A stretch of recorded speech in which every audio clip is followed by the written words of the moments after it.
এই জন্যই চাইলে পাওয়া যায় কি যায় না? যায় কি যায় না? চাওয়ার হাল কি ছেড়ে দেওয়া যাবে?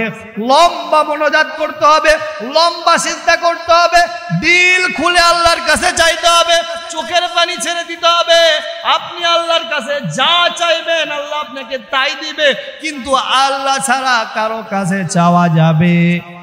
আল্লাহ আমার রব, এই রবি আমার সব। আল্লাহ আমার রব, এই রবি আমার সব। দমে দমে তনু মনে তারি অনুভব, দমে দমে তনু মনে তারি অনুভব। তোমার দুনিয়াতে আমি যেদিকে তাকাই, অথই নিয়ামতে ডুবে আসি সবাই। তোমার দুনিয়াতে আমি যেদিকে তাকাই, অথই নিয়ামতে ডুবে আছি সবাই। পাখালির কণ্ঠে শুনি তসবিহ কালো রব, তসবিহ কালো রব। আল্লাহ আমার রব, এই রবি আমার সব। আল্লাহ আমার রব, এই রবি আমার সব। তোমার মদদ পেলে আমি আর না কিছু চাই, তোমার প্রেমের আনল আমি কি দিয়ে নিভাই। তোমার মদদ পেলে আমি আর না কিছু চাই, তোমার প্রেমের আনল আমি কি দিয়ে নিভাই। যার হয়েছ তুমি তার নেই যে পরাভব, নেই যে পরাভব। আল্লাহ আমার রব, এই রবি আমার সব। আল্লাহ আমার রব, এই রবি আমার সব। দমে দমে তনু মনে তারি অনুভব, দমে দমে তনু মনে তারি অনুভব। আল্লাহ আমার রব, এই রবি আমার সব। সমস্ত প্রশংসা, সমস্ত তারিফ ওই রব্বুল আলামিনের দরবারে, যে রব্বুল আলামিন পৃথিবীর সর্বশ্রেষ্ঠ জায়গায় সর্বশ্রেষ্ঠ মাখলুক আশরাফুল মাখলুকাত রূপে সৃষ্টি হয়ে এসে বসার তৌফিক দান করলেন। সেই রবের দরবারে সকলেই অন্তরের অন্তঃস্থল থেকে হৃদয় উজাড় করে লাখো কোটি শুকরিয়া আদায় করে সকলেই বলি আলহামদুলিল্লাহ।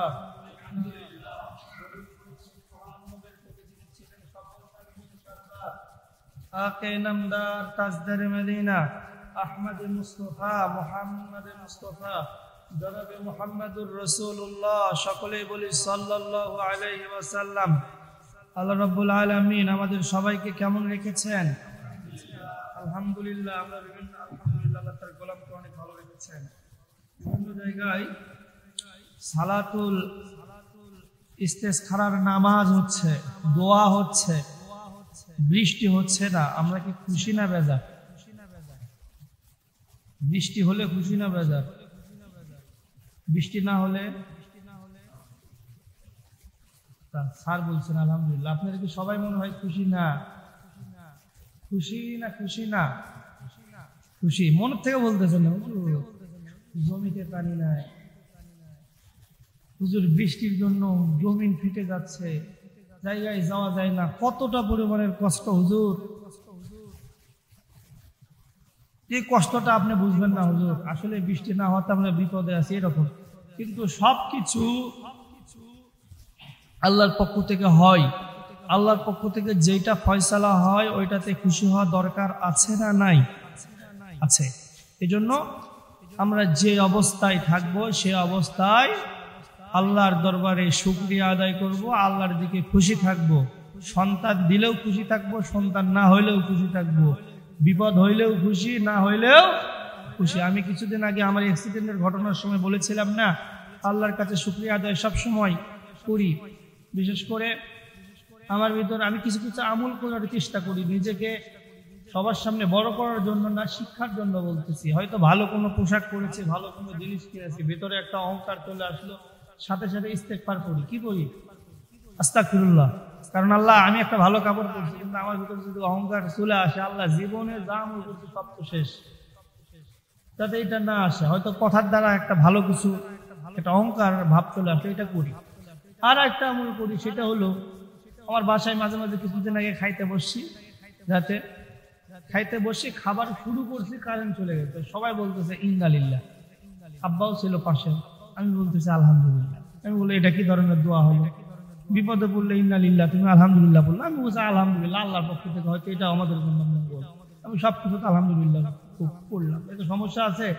আপনি যদি আল্লাহকে খুশি রাখেন, আল্লাহ কি আপনার আমার প্রতি খুশি থাকবে না থাকবে না? আল্লাহ রাব্বুল আলামিন সূরাতুল বাকারার 216 নম্বর আয়াতে আল্লাহ রাব্বুল আলামিন বলতেছেন, কুতিবা আলাইকুমুল কিতালু ওয়া হুয়া কুরহুল লাকুম ওয়া আসা আন তাকরাহু শাইআন ওয়া হুয়া খায়রুল লাকুম ওয়া আসা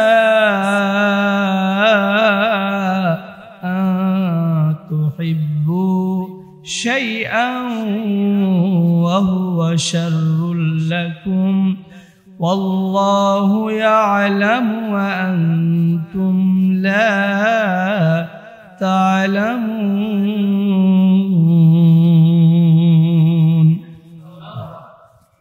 আল্লাহ রাব্বুল আলামিন আয়াতের মধ্যম অংশ থেকে বলতেছেন, ওয়া আসা আন তাকরাহু শাইআ, হতে পারে কোনো জিনিস তোমাদের কাছে অপ্রীতিকর, অথচ তা তোমাদের জন্য ভালো। কথাকার হয় আল্লাহ রাব্বুল আলামিন বলতেছেন, বান্দারে তোমার কাছে হয়তো মনে হচ্ছে এই কাজটা না হইলে ভালো হতো, কিন্তু আমি আল্লাহ, আমার কাছে মনে হচ্ছে ওইটা তোমার জন্য মঙ্গল, ওইটা তোমার জন্য কল্যাণ। এই কারণে আমি আল্লাহ রাব্বুল আলামিন ওই কাজ তোমার জন্য দিয়ে দিয়েছি। পরের অংশে আল্লাহ রাব্বুল আলামিন বলতেছেন, ওয়া আসা আন তুহিব্বু শাইআন ওয়া হুয়া শাররুল লাকুম, আর হতে পারে কোনো জিনিস তোমরা পছন্দ করো অথচ তা তোমাদের জন্য খারাপ। আমরা হয়তো মনে করতেছি এই বৃষ্টি হইলে আমাদের জন্য ভালো হবে, এইটা কাজ করলে আমাদের জন্য ভালো হবে, কিন্তু আল্লাহ রাব্বুল আলামিন হয়তো দেখতেছেন ওইটা করলে বান্দার জন্য অমঙ্গল হবে, অকল্যাণ হবে, এর জন্যই হয়তো আল্লাহ দিচ্ছেন না। আয়াতের শেষ অংশে আল্লাহ রাব্বুল আলামিন বলতেছেন, ওয়াল্লাহু ইয়ালামু ওয়া আনতুম লা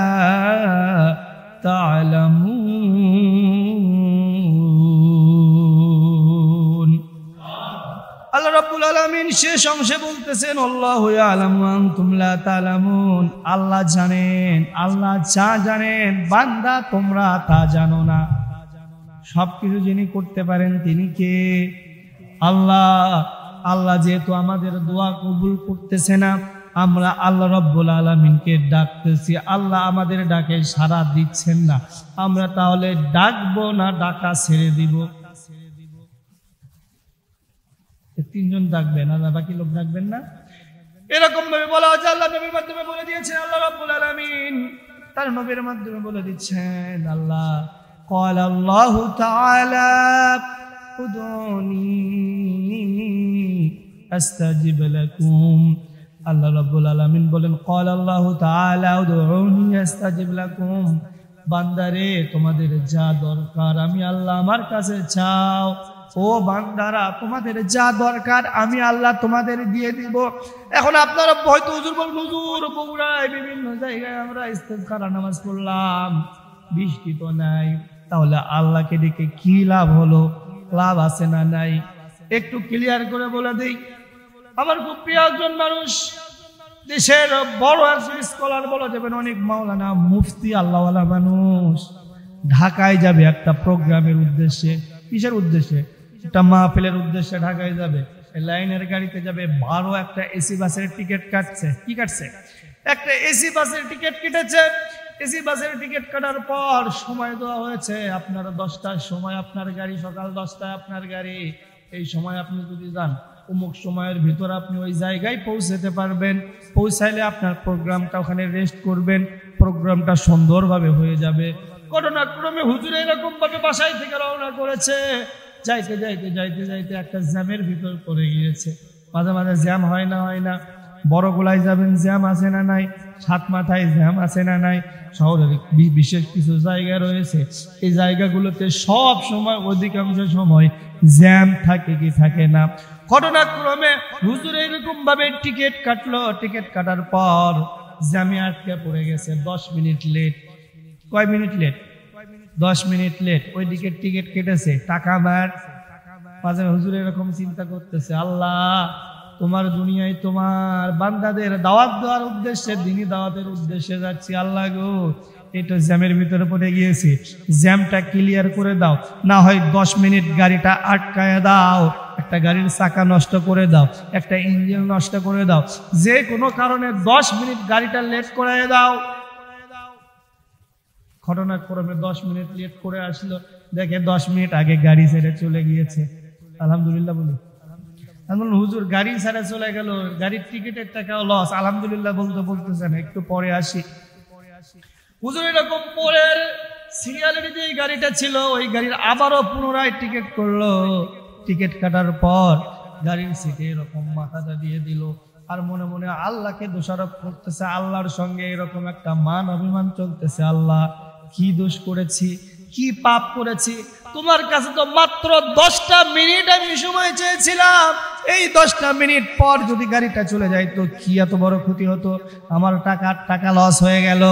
আমি এরকম যেখানে যাব, ওই যাওয়ার আমার একটু দেরি হয়ে গেল। আল্লাহ তুমি চাইলে কি 10 মিনিট লেট করে দিতে পারতা না? এরকম ভাবে চোখটা বন্ধ করে আল্লাহর কাছে নালিশ করতেছে। কার বিরুদ্ধে? আল্লাহর বিরুদ্ধে, আল্লাহর কাছে নালিশ করতেছে। আল্লাহ তুমি চাইলে তো সবকিছুই করতে পারো, মাত্র 10টা মিনিট লেট করে দিলে তোমার কি এত বড় ক্ষতি হয়ে যেত? এরকম ভাবে কিছুক্ষণ পর রাস্তায় চলতেছে, কিছু দূর পর যাওয়ার পর হইচই কিসের? সবাই এরকম হইচই করতেছে, দেখো ওই যে গাড়িটা, ওই গাড়িটা আমাদের আগের সিরিয়ালের গাড়ি। হঠাৎ করে চোখ খুললো, চোখ খোলার পর দেখে 10 মিনিট আগে যেই গাড়িটা চলে আসার কথা ছিল, ওই গাড়িটা রাস্তার মাঝপথে গাড়িটা অ্যাক্সিডেন্ট করেছে। আর সঙ্গে সঙ্গে আলহামদুলিল্লাহ বলে চিল্লে উঠেছে। সকলে ওনার দিকে তাকিয়ে আছে। হঠাৎ করে হুজুর এরকম চিল্লে উঠলেন কেন? কারণ আমার আল্লাহ সব কিছু উত্তম ফয়সালা করেন। ওয়াল্লাহু ইয়ালামু ওয়া আনতুম লা তা'লামুন। বান্দা যা চায় আর যা চায় না, আল্লাহ সেটা ভালো জানেন কি জানেন না? এই গাড়িতে যখন গাড়িটা আমি ফেল করলাম, ফেল করার পর আমার ভিতরে এতটা খারাপ লাগতেছিল, আল্লাহকে এতটা দোষ দিচ্ছিলাম, আল্লাহ 10টা মিনিট মাত্র তুমি লেট করতে পারলো না, কিন্তু ওই গাড়িতে চললে আমি হয়তো আজকে মারা যাইতাম। ওই গাড়িতে অনেকে এই দুনিয়া থেকে মৃত্যুবরণ করেছে। আহারে আল্লাহ মনে হয় ওই গাড়ি থেকে আমাকে 10 মিনিট আমাকে বাঁচানোর জন্যই আমাকে পিছে দিয়েছে। জোরে বলি না আলহামদুলিল্লাহ। তাহলে আল্লাহর পক্ষ থেকে যেইটা আসবে আমরা খুশি হব কি হব না? আমরা মেনে নিব কি নিব না? বৃষ্টি আসুক আর না আসুক, ক্বাল আল্লাহু তাআলা উদউনি আস্তাজিব লাকুম, আমরা কি আল্লাহকে ডাকা বন্ধ করে দিব কি দিব না? না না না, বন্ধ করে দেওয়া যাবে না। আপনি যদি মন থেকে, দিল থেকে, অন্তর থেকে আপনি যদি আল্লাহকে ডাকতে পারেন, আল্লাহ রাব্বুল আলামিন আপনার ডাকে সাড়া দিবেন কি দিবেন না? ওয়াদা করেছেন কে?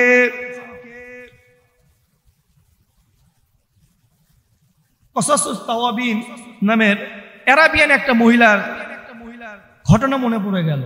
একটা মহিলা এরকম ভাবে এই হাদিসটা পড়েছেন, ক্বাল আল্লাহু তাআলা উদউনি আস্তাজিব লাকুম, আল্লাহকে ডাকলে আল্লাহ সাড়া দেয়। সারা রমজান মাস, রমজানের শুরু থেকে শেষ পর্যন্ত আল্লাহর কাছে দোয়া করেছে, আল্লাহ আমার টাকা নাই, বাড়ি নাই, ঘর নাই, মানুষের জায়গায় থাকি, আল্লাহ গো ও আল্লাহ তোমার কাছে একটা ফরিয়াদ করি, তুমি আমাকে একটা বাড়ির ব্যবস্থা করে দাও। কি দোয়া করছে? বাড়ির ব্যবস্থা করে দাও। বাড়ির এক পাশে আমি থাকবো, এক পাশে ছোট্ট একটা মাদ্রাসা করব, এবং ওই বাড়িটা যাতে একটা নদীর পাশে হয়। কোথায় হবে? আল্লাহ সামনে একটা নদী দাও, নদীর পাশে আমাকে একটা বড় বাড়ি দাও।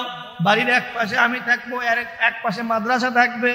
প্রত্যেক দিন ইফতার সামনে নিয়ে ফজরে আল্লাহর কাছে দোয়া করে, জহরে আল্লাহর কাছে দোয়া করে, আসরে আল্লাহর কাছে দোয়া করে, মাগরিবে আল্লাহর কাছে দোয়া করে, ঈশার নামাজ সময় আল্লাহর কাছে দোয়া করে, তাহাজ্জুদে আল্লাহর কাছে দোয়া করে। এক রমজান থেকে শুরু করে 30 রমজান পর্যন্ত একাধারে এই দোয়াটা আল্লাহর কাছে করেছে। কি করেছে? আল্লাহর কাছে এই দোয়াটা করেছে। যখন মাঝে মাঝে উনি নিজে দোয়া করতেন না, উনি স্বামীকে বলতেন, ওনার সন্তানকেও বলতেন। ওনার স্বামী বলতেন, তোমার কি মাথা টাটা পাগল হয়ে গেছে?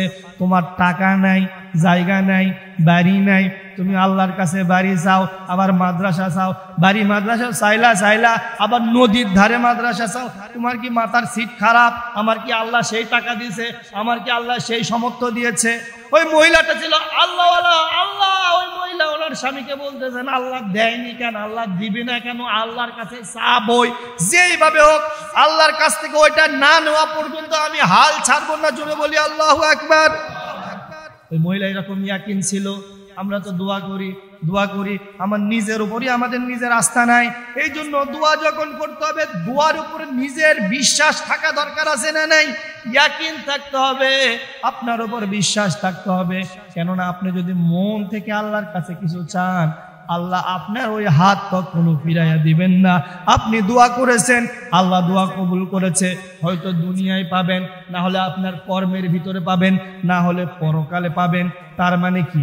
মন থেকে চাইলে আল্লাহ দোয়া কবুল করে কি করে না? ঘটনাক্রমে এক রোজা থেকে শুরু করে রমজান মাস শেষ হয়ে গেল, এরকম ভাবে ঈদ চলে আসলো। ঈদ শেষের পরে আবারও আপনার শাওয়াল মাস চলে আসলো। আল্লাহর নবীর হাদিস অনুযায়ী বলা হয়েছিল, যদি কোনো বান্দা রমজানের রোজা করে, শাওয়াল মাসের 6টা রোজা করে, শাওয়াল মাসের 6টা রোজা, রমজানের পুরো রোজা করার পরে শাওয়াল মাসের 6টা রোজা করার কারণে একাধারে 1 বছর রোজা করলে যে সওয়াব, ওই সওয়াব তার আমলনামায় দিয়ে দেওয়া হবে। জোরে বলি সুবহানাল্লাহ। আমি ঈদের পরের জুমায় আলোচনাটা করেছিলাম। আমার বিশ্বাস, আমার মনে আছে 4 ভাগের 3 ভাগ লোক হাত তুলেছিলেন রোজা করার জন্য। এখন আমি কিছু লোক দেখতে চাই কারা কারা রোজাটা শুরু করেছেন। কেউ কে আছেন রোজা করছেন? আলহামদুলিল্লাহ, আলহামদুলিল্লাহ, আলহামদুলিল্লাহ। জোরে বলেন আলহামদুলিল্লাহ।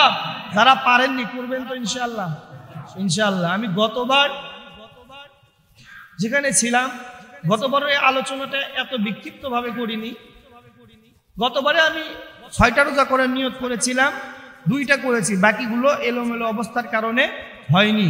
কিন্তু এইবার আমি নিয়ত করেছি 6টা রোজা করব, এবং নিয়ত করার পর থেকে আপনাদের এই মসজিদ সহ বিভিন্ন মাহফিলে, বিভিন্ন যেই জায়গায় গিয়ে এই দোয়া, এই আয়াত এবং এই হাদিস পড়েছি, সেই জায়গায় অধিকাংশ লোক নিয়ত করেছে, হাত তুলেছে। আমার বিশ্বাস যারা হাত তুলেছিলেন তারা রোজা করবেন, যারা তোলেননি তারাও করবেন। 1 বছর রোজা করার সওয়াব। এই যতদিন বাঁচবেন, হয়তো দেখা যাচ্ছে আল্লাহ কিয়ামতের ময়দানে আপনি জীবনের অনেক কাজা রোজা আছে, কেউ ছিল আল্লাহ আপনাকে মাফ করে দিতে পারে কি পারে না। যাই হোক, মূল আলোচনাটার দিকে চলে যাই। রমজান মাস চলে গেল, যাওয়ার পর শাওয়াল মাসের 6টা রোজার নিয়ত করলো। 6টা রোজা, প্রথম রোজার সময় আবার ওই একই রকম ভাবে কান্নাকাটি শুরু করে দিল। প্রথম রোজা চলে গেল, দোয়া কবুল হয় না। দ্বিতীয় রোজা চলে আসলো। দ্বিতীয় রোজার প্রত্যেকটা নামাজে ইফতারের সামনে নিয়ে দোয়া করে, দোয়া কবুল হয় না। তৃতীয় রোজার দিন দোয়া করে, দোয়া কবুল হয় না। চতুর্থ রোজার দিন দোয়া করে, তাও কবুল হয় না। পঞ্চম রোজার দিন দোয়া করে, তাও কবুল হয় না। ষষ্ঠ রোজার দিন সেহরি করেছে, ফজর নামাজ পড়েছে। ফজর নামাজ পড়ার পরে এরকম ভাবে কান্নাকাটি শুরু করে দিয়েছে। দীর্ঘ সময় কান্নাকাটি শুরু করে দিয়েছে। কান্নাকাটি করে স্বামী এরকম ভাবে কাজে যাবে, বিরক্ত হয়ে বলতেছে, তোমার কি পাগলামি বাদ দিবা না? তুমি কি যা কিছু তুমি চাও, বাড়ি চাও, বাড়ির সাথে আবার নদী চাও, আল্লাহ কি এত হয়েছে? তোমার এই পাগলামি এগুলো বাদ দাও। বলে, ও স্বামী, তুমি চাও, তুমি তুমি তুমি তুমি তোমার কাজে যাও, তুমি আমাকে বিরক্ত করো না, তুমি তোমার কাজে যাও। উনি যখন বললেন তুমি তোমার কাজে চলে যাও, আমার রব আমাকে দিবেন, কেননা আমার রব আমাকে দিবেন। চাইলে পাওয়া যায়, চাওয়ার মতো চাইতে হবে। আমরা তো চাই 1 মিনিট 2 মিনিট, চাইতে গেলে বিরক্ত হই কি হই না। হুজুর যদি একটু মোনাজাতটা লম্বা করে পিছন থেকে এরকম আছে না নাই? আছে না নাই? হুজুর দোয়াটা একটু ছোট করেন। আমাদের ইতিহাস রয়েছে, আমরা সিনেমা দেখেছি 2 ঘন্টা 3 ঘন্টা এক বস নাই, ইতিহাস আছে না নাই? আমাদের ইতিহাস রয়েছে চার দোকানে আমরা গল্প শুরু করছি একাধারে 5 ঘন্টা 6 ঘন্টা, এরকম ইতিহাস আছে না নাই? এরকম ভাবে আমাদের অনেক ইতিহাস আছে। বন্ধুর সঙ্গে আড্ডা দিতে দিতে আমাদের সারা রাত চলে গিয়েছে, কোথায় কোন সময় সকাল হয়ে গিয়েছে আমরা বলতে পারি না। আমরা অনেক লম্বা সময় অনেক কিছু করার ইতিহাস রয়েছে। একটা লোককে হাত তুলে দেখাতে পারবেন, হুজুর আমার 1 ঘন্টা যাবত আমি একটা দোয়া করেছি, বেশি দূরে যাব না, 1 ঘন্টা লম্বা মোনাজাত কেউ করেছেন? আপনি তো চানই পাবেন কোত্থেকে? আল্লাহর কাছে কি চান? এভাবে কি চাওয়া হয়? চাওয়া হয় না। আমার একটা ইয়া ছিল, কক্সবাজার মাঝে মাঝে যাই, একবার ইয়া ছিল, ওই সময় আব্বা আম্মা যায়নি, বাপ মায়ের সাথে গেলে তো তখন মা বেঁচে আছে, বেশিক্ষণ গোসল করতে দেয়নি, 8 ঘন্টা গোসল করছিলাম। তো যাই হোক, ঘটনার সময় মাঝে মাঝে মানুষের ইয়া থাকে না যে এইটা ইচ্ছা।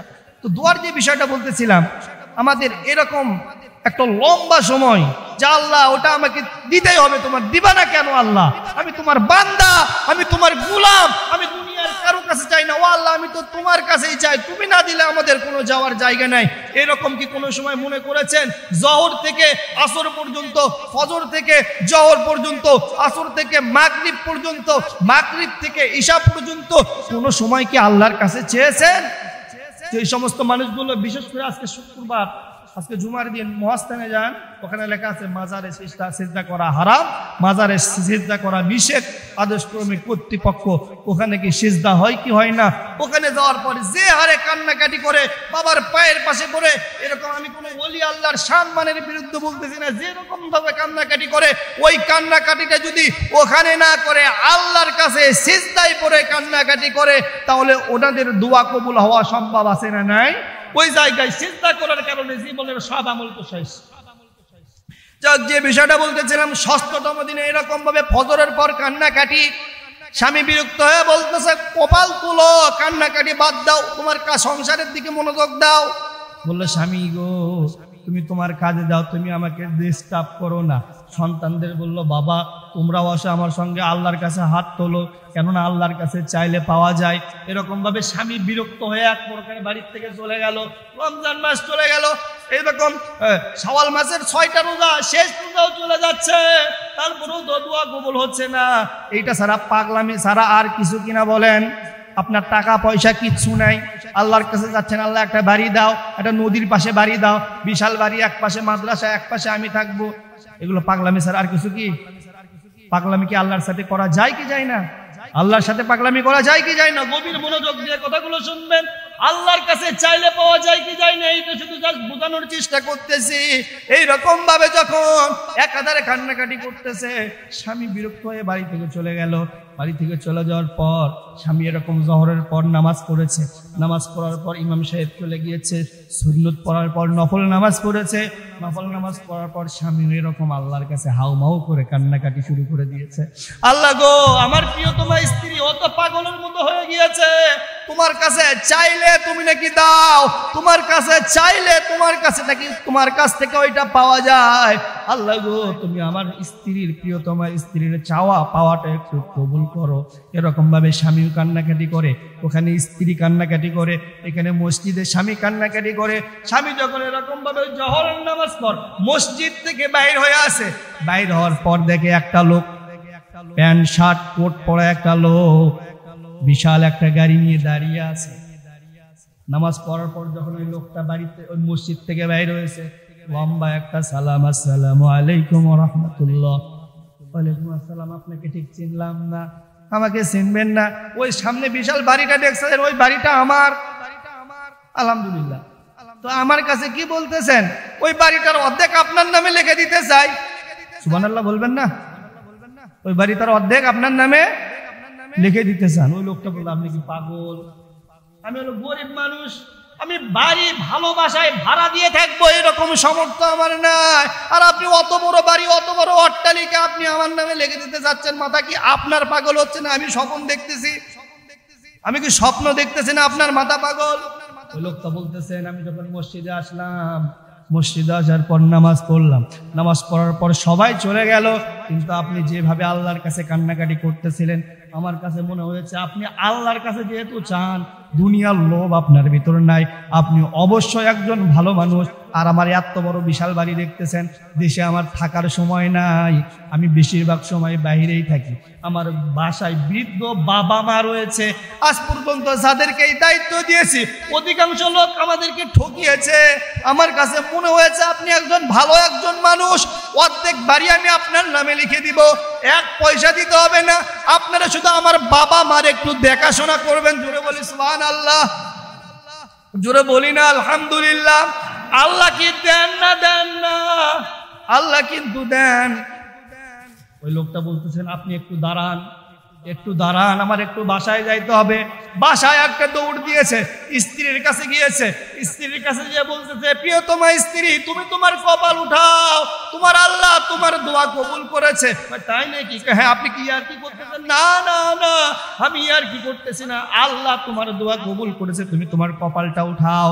চলো, রেজিস্ট্রি অফিসে গেল, যাওয়ার পরে জায়গা জমি সব দলিল হলো। বাসায় যখন উঠছে, উঠার পর আবারও কান্না, জোরে বলি সুবহানাল্লাহ, আবারও কান্নাকাটি শুরু। কিসের কান্নাকাটি শুরু? স্ত্রী বলে, ইয়া প্রিয়তমা স্বামী, আমি তো আল্লাহর কাছে চেয়েছি বিশাল একটা বাড়ি, সুন্দর একটা বাড়ি, সামনে থাকবে নদী, ওই নদী থাকবে, আর আমি বাড়ি চেয়েছি, আমি বাড়ি পেয়েছি, নদী তো নাই। আল্লাহর কাছে যা চায় তা পাওয়া যায় কি যায় না? যেটুকু চাওয়া যায় তার চেয়ে ডবল আল্লাহ দেন, তার চেয়ে দ্বিগুণ আল্লাহ দেন। আমি তো আল্লাহর কাছে চেয়েছিলাম নদী প্লাস বাড়ি, আল্লাহ তো শুধু দিল বাড়ি, নদী কই? আবার কান্নাকাটি শুরু। টেনশন আছে না নাই? আল্লাহর কাছে চাইছে কি? নদী এবং বাড়ি। কি চাইছে? নদী এবং বাড়ি। পাইছে কি? বাড়ি। নদী নাই, নদী নাই। কান্নাকাটি কান্নাকাটি, আবারও কান্নাকাটি শুরু। স্বামী দেখতেছে মহা বিপদ। এরকম ভাবে ঘটনাক্রমে দিশকুল না পেয়ে ওই জামানার বড় একজন আলেম, মুহাক্কিক একজন আলেম, মুহাক্কিক একজন হুজুরের কাছে নিয়ে চলে যাওয়া হলো। যাওয়ার পরে বলতেছে, এই ঘটনা।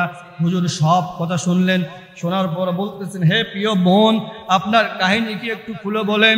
ওই মহিলা হুজুরের কাছে এরকম ভাবে বলতেছেন, ক্বাল আল্লাহু তাআলা উদউনি আস্তাজিব লাকুম, আমার আল্লাহ রাব্বুল আলামিন বলছেন, বান্দারে তোমরা আমাকে ডাকো, আমি তোমাদের ডাকাইলাম একটা বাড়ি প্লাস নদী। আল্লাহ আমাকে বাড়ি দিল, নদী দিল না কেন? এই জন্য আমি আল্লাহর কাছে আমার মান অভিমান, আল্লাহ দিল না কেন? দিবেতে দিবে, কম দিবে কেন? তখন হুজুর বলতেছে, আপনি নদী কেন চাইলেন?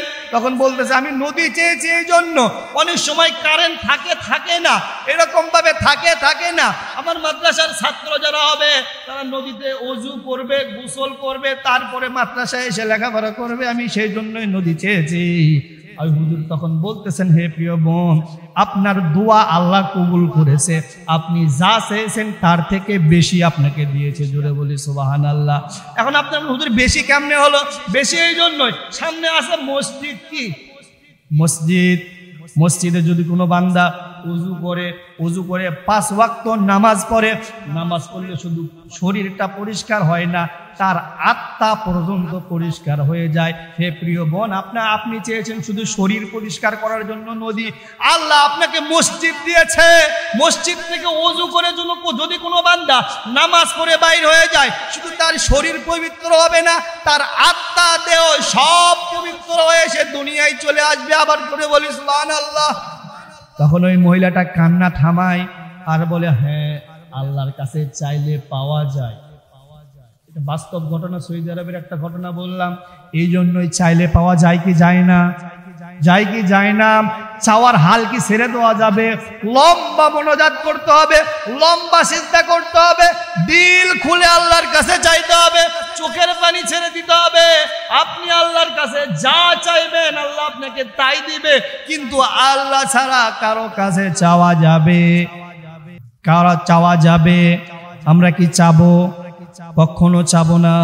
এই জন্য আজকের এখান থেকে 2টা শিক্ষা, আমরা যে অবস্থায় থাকি, ভালো হোক খারাপ হোক, সর্ব অবস্থায় শুকরিয়া আদায় করব কার? সব কিছু যিনি দিতে পারেন তিনি কে? চাইবো আমরা কার কাছে? আল্লাহ ছাড়া কারো সামনে মাথা নত করব? আল্লাহ ছাড়া কারো কাছে কোনো কিছু চাইবো?